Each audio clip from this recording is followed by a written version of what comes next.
Hello and welcome to another episode of FinTech Focus TV with me, Toby. Today, I am absolutely delighted to introduce you to Tom Hardin, or Tipper X, as he's also known. Tom and I met at Matt Smith and Steel Eyes Regs and Eggs over at the House of Commons. It was a classic venue for it. I listened to his story. He was the keynote speaker. He just released this incredible book at the moment, available at all good bookstores, Amazon, etc., etc. A cracking read and an amazing story that I just really wanted to have on the show and share with everyone. And Tom, I'm so pleased that you agreed to do it, and really delighted to have you on the show. Nice to see you. Nice to see you too, Toby. Thanks for having me on. I'm also very grateful for you leaving halfway through that. You had to get a flight back and left an incredible slice of beef Wellington that I may or may not have consued afterwards. But you lost my gain. and next time you're over, next time I'm over, I promise you a good bit of steak anyway. So looking lovely forward to have to you on the show. Yeah. That's great. I missed it. So Tom, Tipper X, as you're also known, now speaking there's a whole story to come into it. I couldn't even give it the whole value. It's a movie in a book, effectively. That movie is your life. Take us right back to the start of it all. Tell us a little bit about yourself. Sure. So, I grew up, I'm American, so I grew up in the state of Georgia in the southern U.S., middle-class family, first of my family to leave the South. Was a good student, so I got into one of the Ivy League colleges in the U.S. So it was really just a really ambitious young man, hard worker.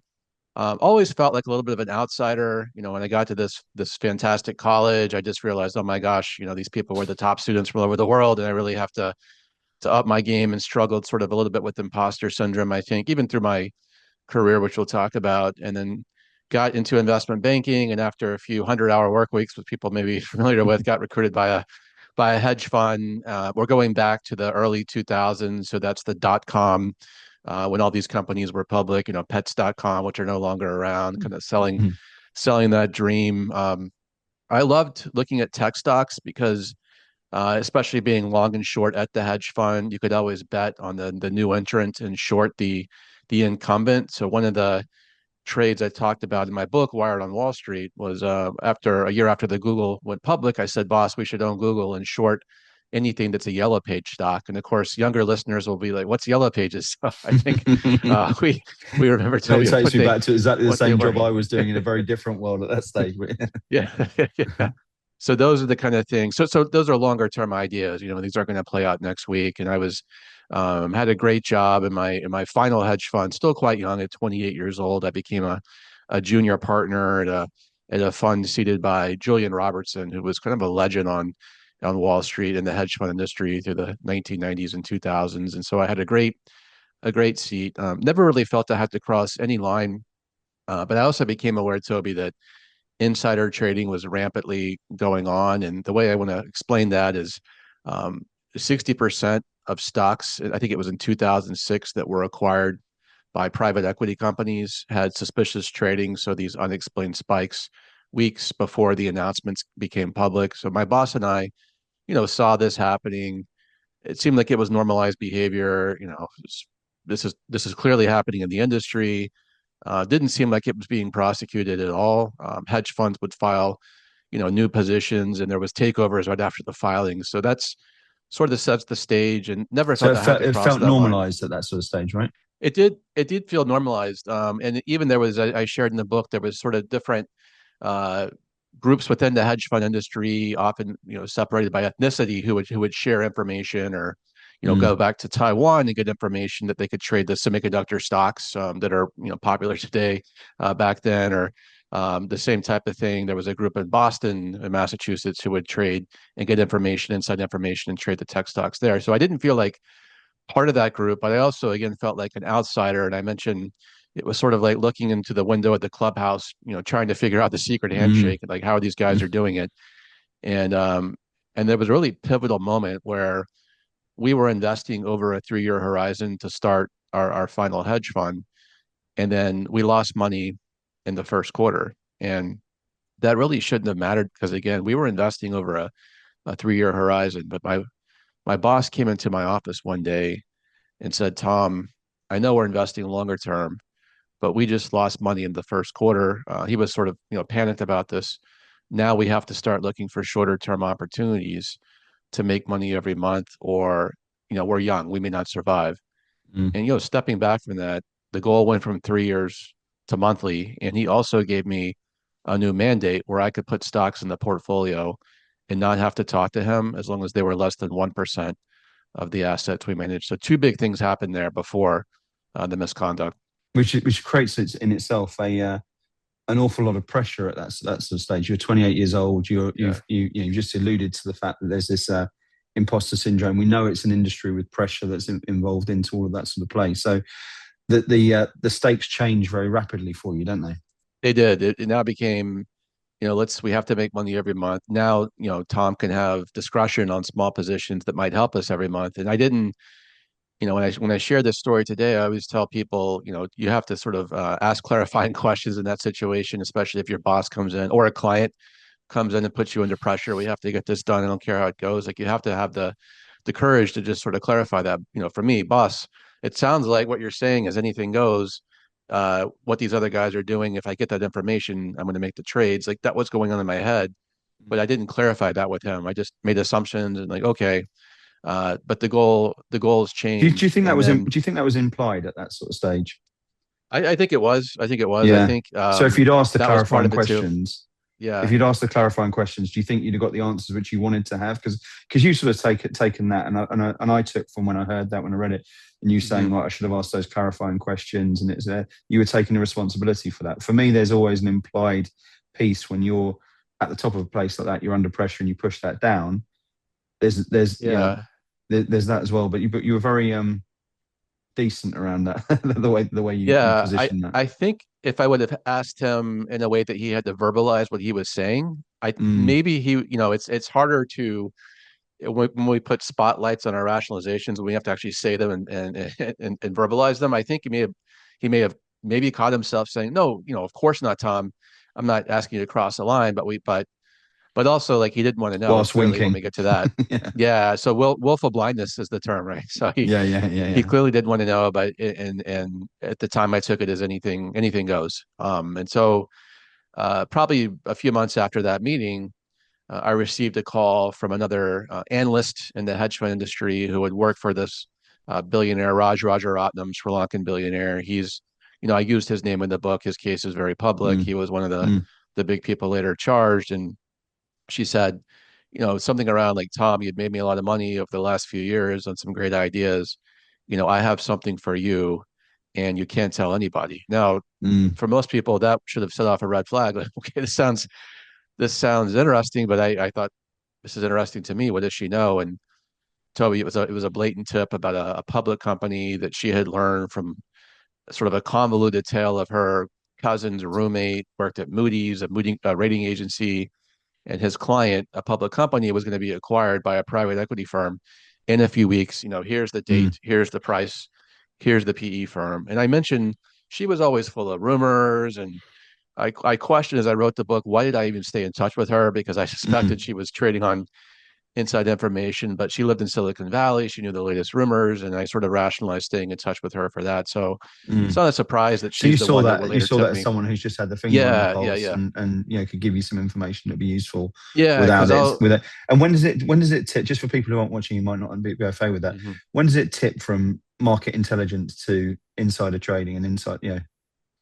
So before she even calls me, I actually was talking to another friend who gave me my first tip on a private equity deal happening, which I didn't trade on because I just thought, Mm, this is a guy who, I sort of look back, and maybe I wasn't that fair to him, but I described him as I remember him, like, not the smartest guy that worked his way up and mm, sort of fell into a trade that he made, I think, $1 million on a private equity deal. And I didn't trade it because I was still trying to hold on to my moral compass. But I thought, my God, if this guy is doing it and he's getting the information, it seems like everybody's doing it. And I think on Wall Street, when somebody that you feel like is not as smart as you is making more money than you, you start to sort of mm. feel like, wait, what the hell?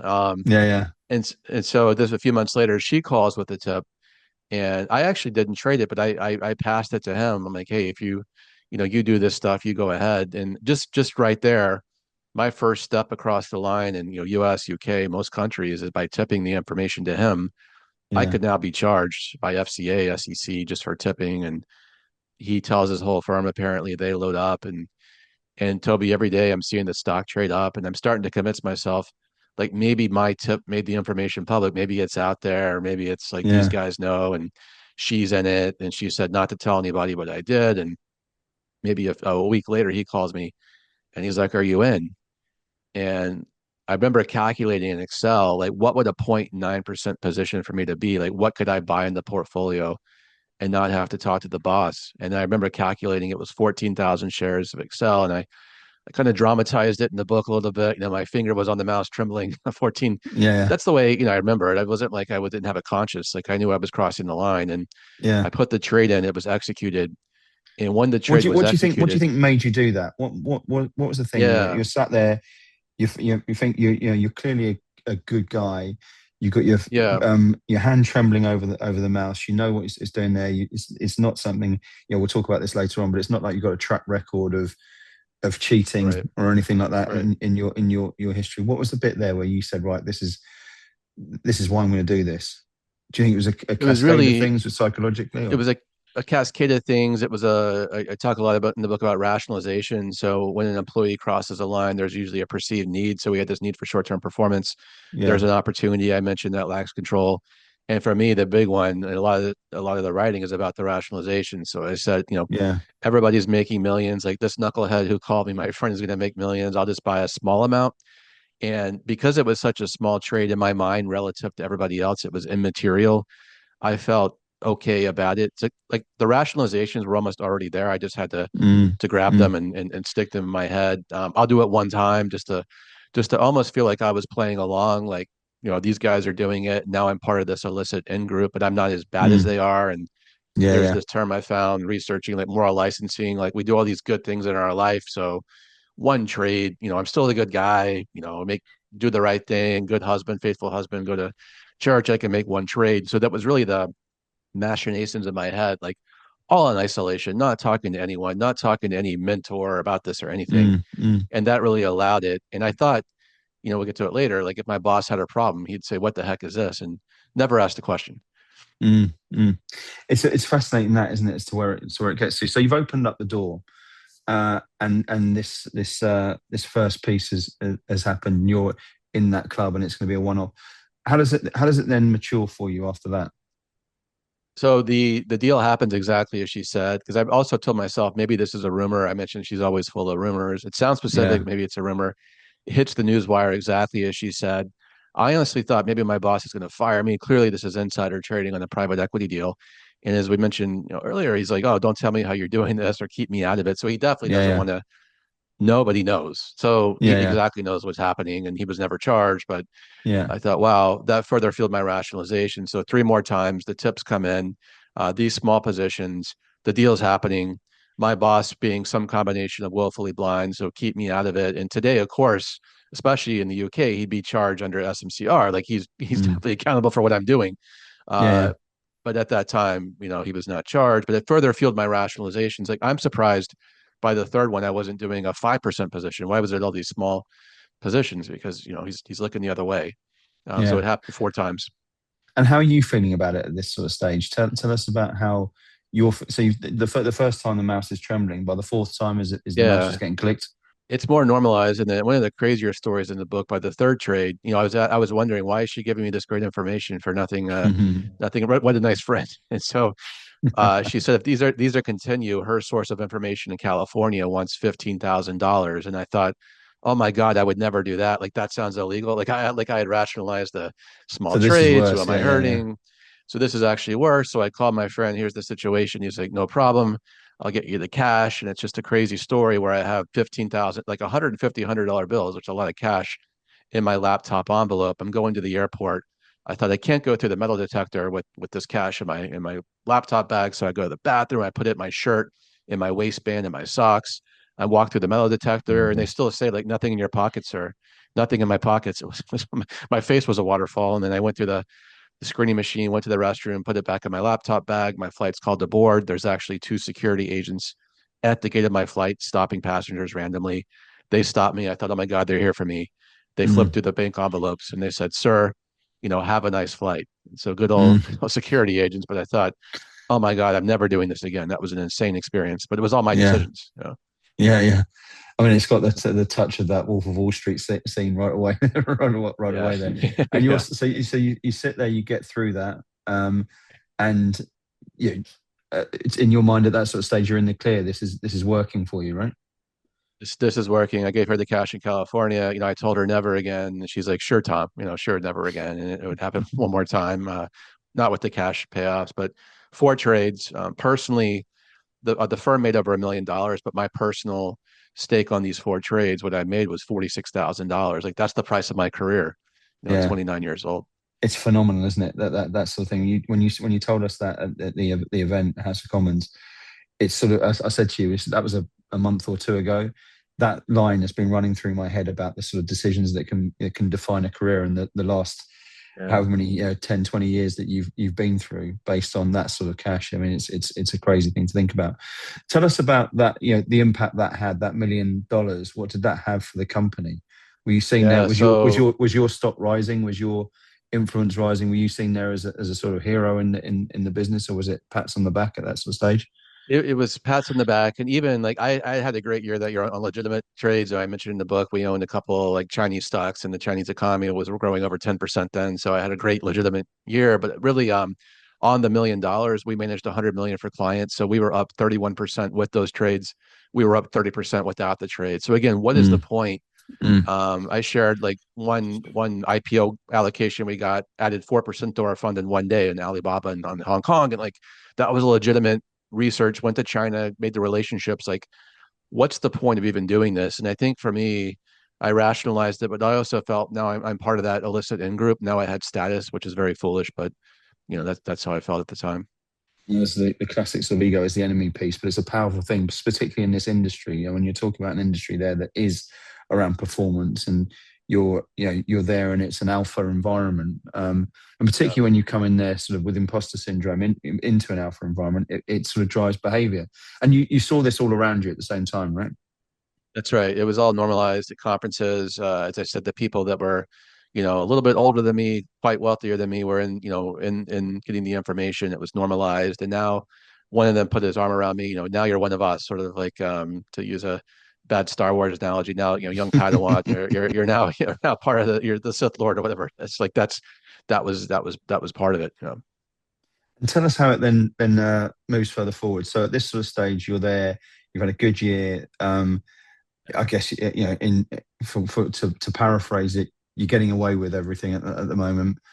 Right. Are you thinking that's me done now? Or are you thinking I could probably do a little bit more of this, or was it always that's me done until something else comes and It arrives for you? was I was only done because the calls stopped coming. So it happened to be four trades only because there was four calls, and I would find out later that the woman that had tipped me happened to be in New Mm, York City a few months after the tips, and she said we had to meet for lunch, and she said, Tom, those four trades last year were illicit, and of course I'm saying yes they were, and so I figured out mm, later that she was mm. wearing a wire for the FBI. And did you know that? Was you say afterwards, but But when she's saying that sort yeah, of stuff, not you at the did, it time. didn't. Yeah, Yeah, and to that be I guess clear, comes not at into the it. Yeah, time. Yeah. yeah. Yeah, not at the time That's at a all. phenomenal thing, isn't it? Yeah. So Yeah, then she then said this what is cover stories. this is then one of my I mean, I shouldn't say this, Yeah. but I'm seeing your life as a Yeah. movie in my head here. Yeah. But I loved the concept of, I say loved, but I was fascinated by the concept. Let's try and put it right. But as you're walking down the road and how the FBI then Yeah. catch up with Yeah. you, it's movie Yeah. stuff, right? Tell us that It side of is. things. So now it's July of 2008. People are familiar. That was the deep in the financial crisis. And so those trades Mm, from 2007 are out of sight, out of mind. It was four trades. I'm not losing sleep. And mm. I'm dropping And off you're dry and you're cleaning in performing Manhattan. at this sort of stage, right?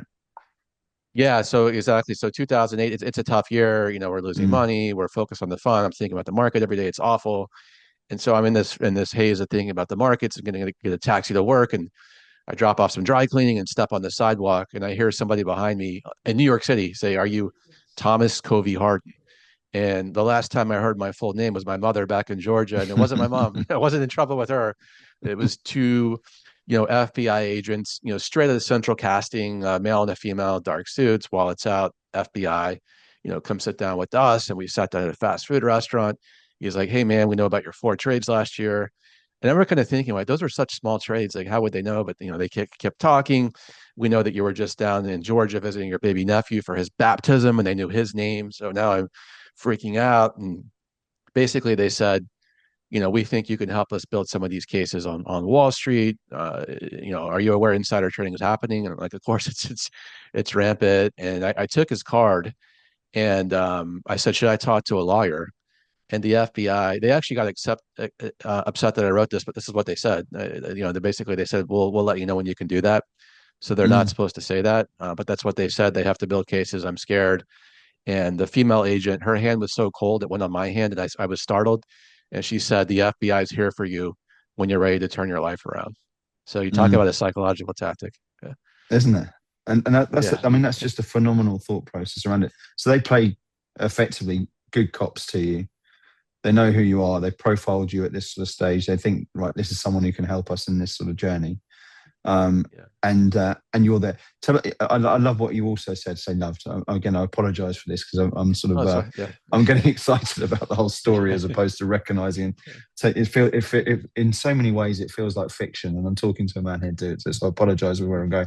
But when you were sat there as well, you mentioned the sort of thought process that was going on in your head, Oh, yeah. and what you were thinking. I think that's a fascinating thing as well for where Yeah. your head So went with this. we sit down at this decrepit fast food place. There's a homeless man in the corner. It's just the nastiest place you can be. It's 6 in the morning, and my first thought was like the FBI's agents. His lips are moving, but I'm not really processing it, and I'm thinking about, oh my God, my dad's gonna kill me. That's my like he's gonna kill me. And I thought, oh my God, my wife's gonna find out. She's gonna leave. She had no idea about the four trades. I didn't talk to her, and then I thought, holy crap, this might impact my career. You think, oh my God, I might be going to prison. But it went from that thought about The dad's going to be cascade. disappointed. And because all he could talk about was my success. He doesn't know what a hedge fund is. He worked Mm. Coca-Cola 40 years, driving to Atlanta just for my, his son could do better than him. And I was there and I was, and then that was my first thought, the cascade, you're right. Mm, mm. And so that sort of moves through. So it's your dad, it's your wife, it's your career, it's prison. I mean, Yeah. that's a dark 6 o'clock in the morning, isn't it? It is. It is. The FBI actually called me a taxi to work at that point. They said this is probably the worst day of your life. I'm like, good guess. And Yeah, so yeah, yeah, they said I could tell nobody but my wife. yeah. And so I had to tell her. So Yeah. you could tell your wife at that sort of stage. Yeah, so they said I could only tell my wife, and I violated that. I had converted Catholicism for marriage, and I thought that sacrament of confession sounds great about now. And went to the Yeah, cathedral yeah. in Manhattan and told the priest, and basically he said my penance was to help the FBI. Now I should have talked to a lawyer, but I talked to a priest, and I had to tell her. So I waited a few days, and I was having panic attacks and bad sweats, and she knows something's up. But I just said, "Oh, the market's horrible," which it was. And Friday after work, So I this is told this is her, you not being able to yeah, tell your wife at this stage, yeah. I couldn't tell her like Wednesday, Thursday, like, how do I do this? Like, I don't know. We just got married, And you hadn't had the 85% kids of by this marriages stage, end. had you? Right. So no kids. So it would be Yeah, easy for her to like sort of leave because there's no kids involved. We just got yeah. married. Of course, she's going to think, I don't know who this guy is. He's doing this insider trading. So by Friday, the weekend's coming up. We're going to be in the apartment together. I can't keep the secret. It's on my conscience. And so I said, you have to sit down. And I mentioned she was had been working for a company called Lehman Brothers, which was still Mm. around before it went under. And she has that stress. And I told her, hey, this happened Tuesday morning. I made these trades, no excuses. And she said, can you say it again? I told her again. And she said, wow, you didn't do anything to hurt me. And 85% of wives would have kicked their husbands out. I found that stat later researching the book. And Mm. wow, like That's what she took happens, it as isn't it? well as she Yeah. could have. Yeah, yeah, Done that. I mean, it's phenomenal, isn't it? The importance of someone like that in your life at that sort of stage can't be. oh, And 100%. and I think you said as well, writing this and hearing her side of the story as well was almost as difficult as doing Yeah. that side of things at the start for you, wasn't it? I mean, informants or whistleblowers together have 10 times the suicide rate of the average population. I guess it makes sense. So having her, I would hate to think like if she kicked me out, what would Mm. have happened to me? And even some of her friends read the book last year. They're like, "How'd you stay with him?" Yeah, yeah, it's really yeah, yeah. interesting. Yeah, Well, it's turned out all right in the end. She's played the long game yeah, well. So, yeah, so, uh, yeah. let's talk a little bit about what happens next. So you're there. You've had this. Yeah. You've released the news. You've spoken to your priest, not your lawyer. Your wife now knows. What's the next phase for? I mean, I presume they've given you the classic sort of movie business card at this sort of time, Right. and Yeah, you're there and exactly. say get in Call them. touch with us. So at So this that stage, was you never thought for a second I'm going to call a lawyer and see what I should do here because never they've never told you. thought about it. Never Yeah. even thought about what this meeting would be. I just said, let's just meet, and maybe I can explain to you how I think it's working, and we'll leave it at that. And I'll just give you advice on who I think the worst actors are. And we get to lunch, and there's a small piece of metal on the table, and I was like, "What is that?" And they must have thought this guy is so naive. They said, "Hey, Mm, this is a body wire. Like, mm, you're going to have to help us build these cases by recording conversations with people who were interested in." And I thought, holy crap, like a body wire, like the mafia, organized crime or something like. And so they gave me this sort of quote job, like a second job of getting people in conversations. And so I would fly to Silicon Valley on and my are normal you still research doing trips. your normal job at this sort of Yeah, stage as well? so Yeah. this cooperation became a 2 year period. So the first year that I'm still at the firm, still trying to pretend like I'm an analyst at work, but not performing at work. Just I was going to everything's say, how's your happening performance going at that sort of stage? Yeah. off of what. Not only because of the FBI informant, but with 2008, the worst Yeah. market in Yeah. 75 years. So everything's going under, and I'm flying to Silicon Valley. And my cover story to get people of interest in meetings was, "Hey, I'm probably going to lose my job as an analyst. Good cover story. I'm looking for a seat next year potentially. Like, I'd love to meet with you." And then I got to the punchline very quickly. By the way, how do you get your information? How do you get information from your sources? And that was so sloppy, where they would the target would shut it down and change the Mm, subject, and mm, the FBI would listen later and say, "You're doing a terrible job." And I'm like, "Hey, mm. it's my first time doing this. There was no training." Yeah, exactly. There's no courses that you're going on for a few days. Back at university, yeah. Was there any coaching around that sort of stuff, or did they just say this is what you? Yeah. So eventually, there was a little bit. They said, "Ask the questions and then say nothing." The classic negotiation tactic, make your offer and then stay silent. And so Yeah. I kind of had to figure it out. As I wrote the book, I met another speaker who interviews CIA spies. I mentioned, he was like, "Tom, CIA spies are trained for this, to elicit, to have empathy, verbal mirroring." And he's like, "What you were doing was what a CIA spy was doing." And I just figured it out on my own. So it usually took 3 meetings of building trust. And by the third meeting, there's a whole framework in the book I've developed. This is like, you time the silence, you reflect and echo it back. It's all in there. Yeah, yeah. But by the third meeting, they would Classic. So say it's a enough. classic sort of sales process, isn't it? When you look at It it. is. It is exactly. And Yeah, so maybe I could do. I'm starting to get interested in like sales training, which yeah, out yeah, of this. yeah. But I'm like, how ethical is that? So I talk about ethics more.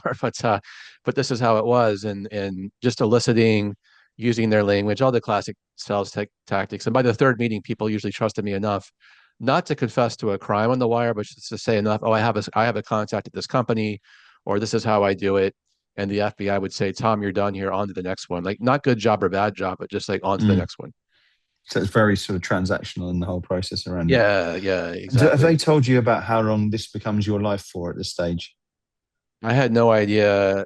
About a year into it, the first 20 arrests happened, so that was a big week. I shared my wife and I just went on with our family plan. Like we bought the dream house on double income. I was not going to have Mm, income. That was not a good decision. And then she was pregnant, had our first daughter. And then that week, 20 guys were arrested. The week my daughter was born, the FBI said, "Turn mm. on TV." 20 guys are in handcuffs. And then the name Tipper X was the only name not public.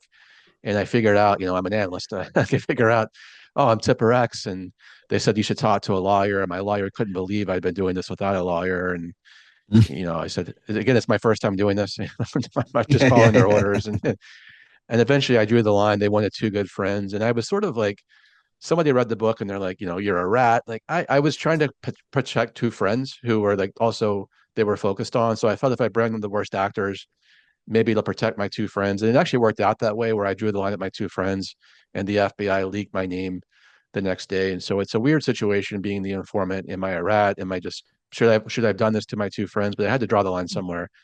And then my name became public, everywhere.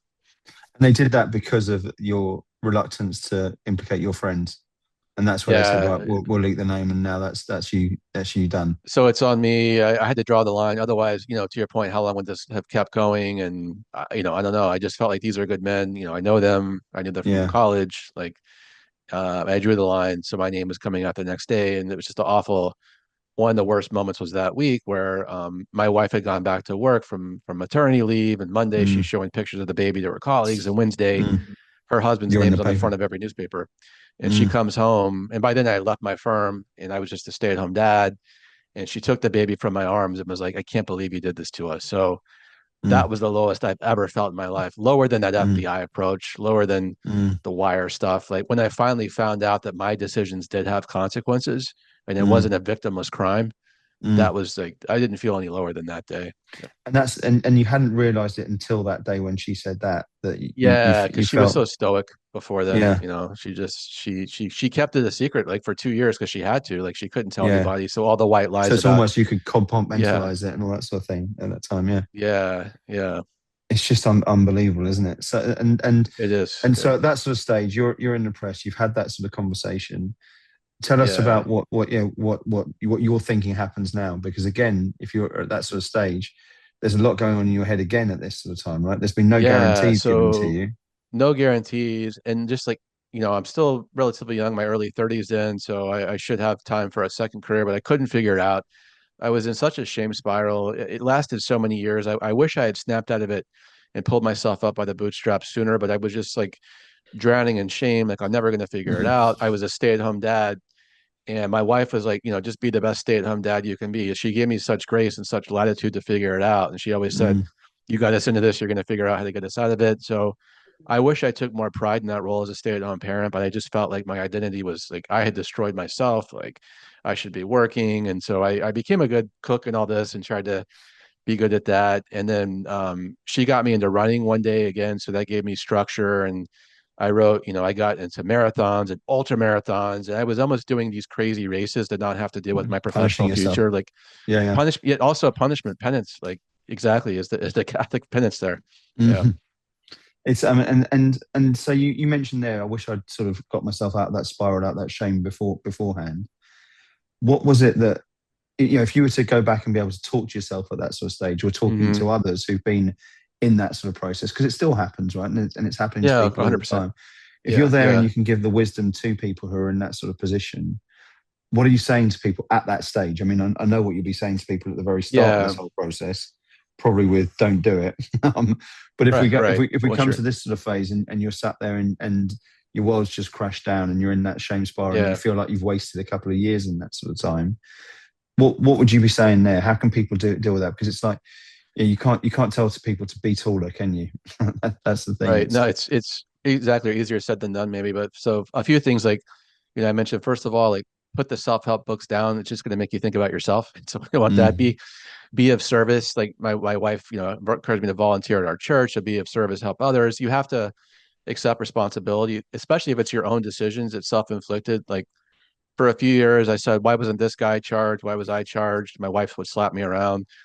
You have to reach out to people like earlier. Like I waited all these years until people finally got together with me, and like I wish I reached out to friends beforehand that like just surround myself with people who knew who I was. And then you really have to be able to forgive yourself. So the hardest part for anybody going through something like this, not even a crime, just we all go through stuff in life. Maybe it's self-inflicted, your decisions you've made. Like you have to be able to stand up and forgive yourself for that. That's the hardest part of it.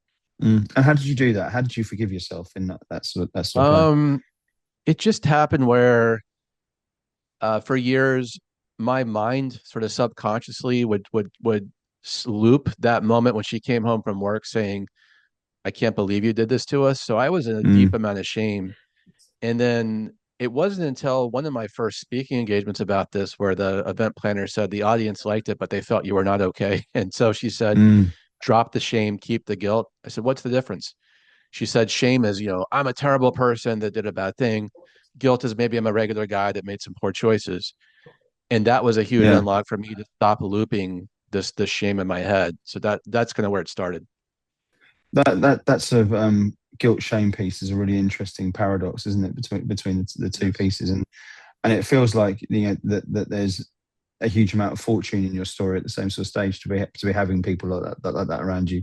You've mentioned your wife, you mentioned her a lot in the book, and go through that side of things. Come back to your dad, who's an important character to you as well in this whole play. Um, what sort of impact did he or position did he take in this whole in the story? It was tough. It was a lot wasn't written in the book. But he anybody, like, you love your son, your parents, but it was tough for them to hear the news because they actually heard it in person when they were coming up, just to happen to be visiting for my first daughter's baptism. Mm, And so just to have to tell them everything then, and they had no idea about it, and they thought, oh my God, my son's going to prison for 20 years, they thought, because the mm, Bernie Madoff case had just come out actually right around that time. And so because I was being prosecuted for securities fraud, and so was a Ponzi scheme, like they thought it was the same thing. Like, this is mm. not the same thing, but it was tough for a while. So And did you think that, that sort of stage, you've just been leaked out, the world's come crashing down, etc., etc. That's that's almost the least of your problems at that sort of stage, because there's still the uncertainty afterwards. So talk to us yeah. about what that looked like for you, and how you then found out that what was next for you.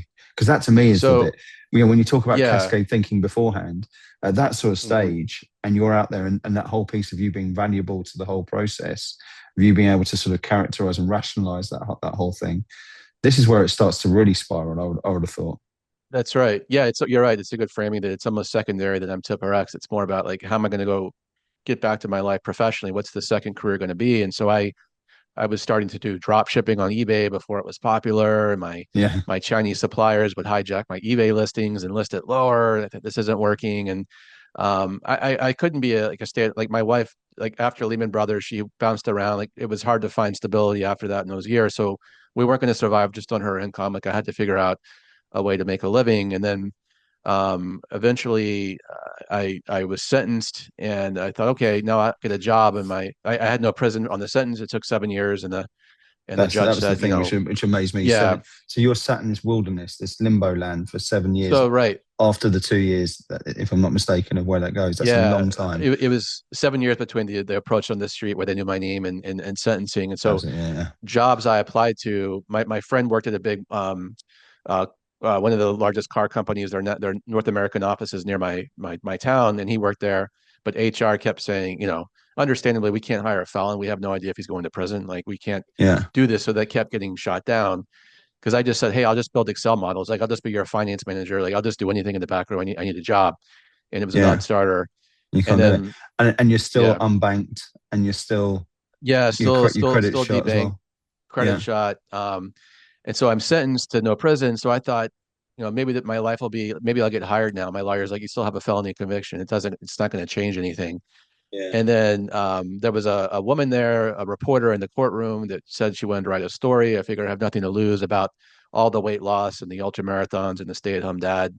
She thought it was interesting, like how I changed my life around, or just focused on what I could control.